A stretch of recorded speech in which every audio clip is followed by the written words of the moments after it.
Well, go ahead, shoot. I mean, it can't be any worse by gunshot than it was by gangrene. What makes you think I won't let you bleed to death? What makes you think that sounds any worse to me than being right back in prison, eh?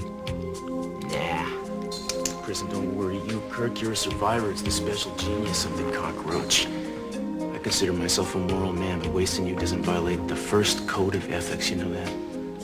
It's fine with me, though. If it keeps your heart beating to think that you might someday get even with me, I'll take my chances. But you are gonna talk. Sure.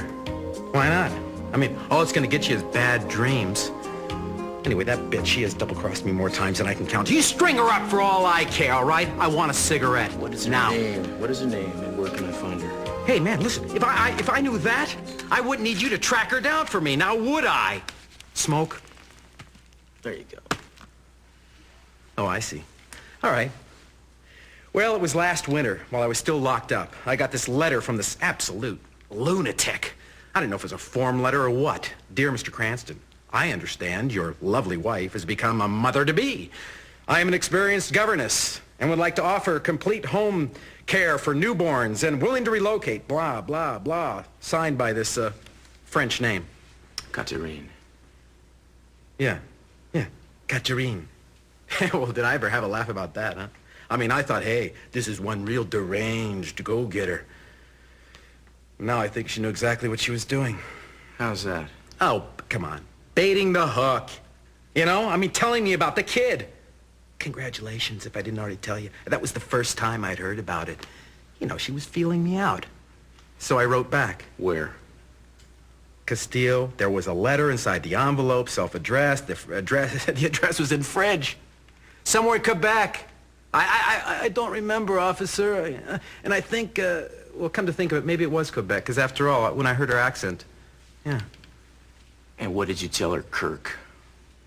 Well, that if my ex-wife was having a kid, it sure as hell was in no way mine.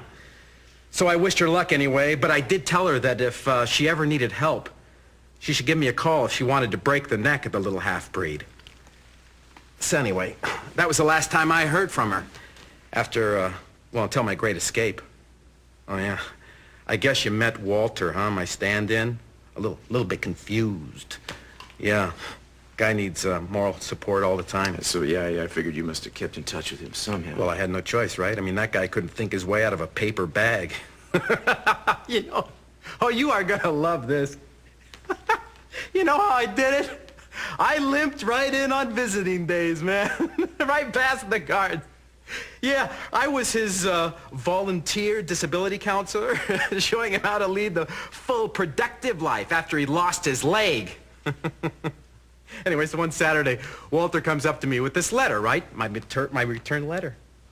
Dear Mr. Cranston, it would be my pleasure to discuss your offer.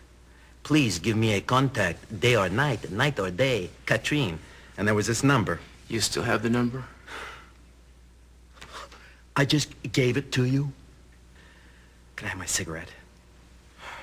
All right, the rest is history. So she makes her own way down into Santa Barbara, right? Tries her little governess trip out on your obstetrician friend, Dr. Kelton. Like she was trying to drum up some business or something. Anyway, the mistake she made, she did a little snooping down in his basement, found out he had his own plans for your little kid. So that's when she contacted me, decided she needed a little help. But why Adriana? Why did she want my baby? Hey, I don't know. I figured she was going to try and pull the old cash squeeze on Moneybags, Cece. But apparently she didn't.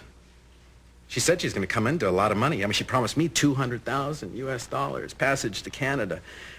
Anyway, I'll tell you my plan. My plan was to let old Kelton, let him steal the kid. And then I'd deal with him later. I mean, it's going to be far easier for him to come and go past the guards than it was for me. But, you know, just to make sure, you know, Kirk the quirk, right? We bought one of them off. Ramon Fonseca. Yeah, that's right. Wrong. Now! Smoking's bad for you, Kirk. Cigarette, man. Information, pal! Yeah, well, your buddy Kelton screwed everything up. I wanted to let you know that. I mean, this guy's got some harebrained scheme in his head about moving to some tropical island and raising this kid on his own, but of course he never thought he's gonna need somebody to take care of her in the meantime. So right, I mean, well, once Catherine has got the kids in her hands, I mean, what does she need me for? Or Ramon? Well, I caught up with her just about an hour before you did. Oh, she swore up and down that she never planned to cut me out, right? You know, my big mistake was I didn't kill her. I didn't drop her right on the spot. But, you know, human weakness. She told me about this place she'd give me across the border, so I packed her up, the kid, and a gun, and we headed on up to Canada. So you saw my baby was all right. She bawled her lungs out the whole way. Got on my nerves. But she is alive. Like I said, man, she got on my nerves. Anyway, you know good and well that I wasn't in it for the money. So I pulled the car over. We just passed Eureka, a couple of miles outside, just on the highway, pull over. Well, Catherine, she isn't crazy about the whole idea, right? She's very unhappy. But what's she gonna say looking on the barrel of my gun? So I take Adriana for a walk in the woods, and last I remember, I laid her down a nice little bed of pine needles and bark and sang her lullaby and split. Tell me exactly where that is, you godforsaken son of a bitch. Oh, Daddy. Hey, she's not there anymore. But I gotta tell you about me and Katrine, man, my best found friend. I mean, we get back in the car, we drive up, it's like a honeymoon, right? Freedom, liberation! We pull into a little hotel, right? Have a nice little dinner, baby salmon, chicken. She makes love to me. Yeah, my first, adult since Eden. Stupid me, though. I mean, I wake up, right? Katrine's gone. Car's gone. So I hotwire this little Mustang. I beat it back down the coast, that spot just outside the highway, just outside of Eureka. But she's gone. Adriana's gone. Now, whether Katrine got to her before the Timberwolves did, I mean, I couldn't be for sure, Daddy, but you know, one thing I can tell you, I think those Timberwolves would have been a little less tidy. Anyway. She eventually called me, returned one of my calls, somewhere from Quebec, I think it was. I'm not really sure. I figure at least, you know, she's got to give me the money that she owed me. Oh, so she says, hey, there's been a mistake, some problem. Meet me in Santa Barbara, I'll have the money. Why there? I don't know. Yeah, she was blackmailing Ramon for the 200 grand.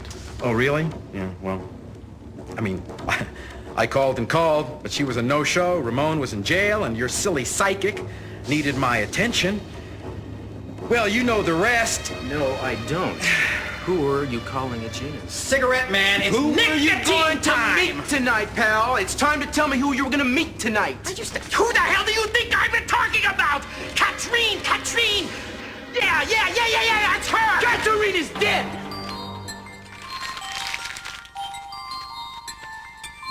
Ramon killed her. She's dead.